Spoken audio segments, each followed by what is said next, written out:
pour vous le monde, c'est ceci,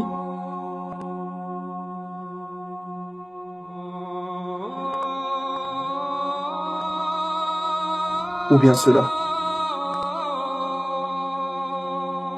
Savez-vous en moyenne à quoi un être humain utilise-t-il son temps? Il passe environ 7 à 8 heures à dormir, environ le même temps à travailler, 1 heure de voiture, 2 heures pour les occupations diverses, nettoyage de la maison, faire les courses, préparer à manger, aller chez le médecin, se laver, etc. Les Français passent de 2 à 3 heures devant la télé chaque jour, source directe de Médiamétrie sur l'étude basée en 2012. Environ 2 heures pour les autres divertissements, faire du sport, ordinateur, cinéma, restaurant, etc. Et en moyenne, 1 heure à 1h30 à manger. Oui, les gens mangent de plus en plus rapidement. Savez-vous combien de temps reste-t-il alors pour se tourner vers la religion, pour prier, etc. Eh bien rien du tout. Il ne vous reste plus du tout de temps. Pourquoi? Parce que des banalités inutiles ont capturé votre esprit et vous poussent à passer votre temps à faire des choses qui ne servent à rien. Rendez-vous compte que vous passez parfois des heures devant la télévision. Vous n'avez pas de film intéressant à regarder, vous zappez les chaînes comme ça, juste par pur hasard. Ou bien que vous traîniez pendant des heures sur Facebook, YouTube, Twitter, etc. Rendez-vous vraiment compte que cela ne sert vraiment à rien? Et vous recommencez tous les jours. Vous avez complètement délaissé l'au-delà pour ces occupations futiles, qui en plus ne procurent en réalité aucune vraie satisfaction. Ne vous rendez-vous pas compte que cela n'apporte rien? Ne vous dites-vous pas le soir en allant vous coucher que vous avez perdu votre temps, que vous n'avez rien fait vraiment de votre journée?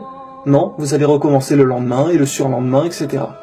Allah nous a bien dit, mais vous préférez plutôt la vie présente, alors que l'au-delà est meilleur et plus durable. Alors que certains musulmans pieux, eux, prennent chaque jour 1 heure ou plus pour faire leur prière, lire un peu de Coran, remercier Allah, chercher à aider des gens, rendre visite à leurs proches, leur offrir un cadeau de temps en temps, chercher à aider un pauvre, apprendre l'islam à ceux qui ne savent pas. Car quand vous apprenez l'islam à quelqu'un, en allant vous coucher, vous vous dites que peut-être bientôt, grâce à vous et à Allah, il y aura un musulman de plus sur terre. Mais quand vous allez vous coucher après 2 heures de jeux vidéo sur l'ordinateur, l'iPhone, etc., vous vous sentez plus fort, plus instruit? C'est cela l'exemple de Mohammed, sallallahu alayhi wa sallam. Ne nous a-t-il pas prévenu de cette période pleine de tentations? Ne nous a-t-il pas prévenu que cela allait arriver? Que pratiquer votre religion deviendrait aussi difficile que de tenir une braise dans sa main? Que ce qui lui faisait le plus peur pour sa communauté seraient les femmes? Toutes ces femmes qui sortent en petite tenue et qui nous tentent. Car nous savons très bien que pour une femme, un homme est prêt à tout, et même à abandonner sa religion. Alors, notre prophète, sallallahu alayhi wa sallam, ne nous a-t-il pas tout dit pour que nous soyons sur nos gardes, et qu'il n'y ait pas de surprise? Et vous doutez parfois de Dieu, à cause de tous ces blablas qui nous sont constamment racontés à la télé? Ne nous a-t-il pas dit que viendrait une époque où de grands mensonges seraient racontés? Mes frères et sœurs, réveillez-vous. Vous entendez les rappels, mais vous n'en tirez pas les leçons. Arrêtez de passer autant de temps à vous divertir, car vous pensez que cela vous divertit, mais en réalité cela vous rend tel des esclaves.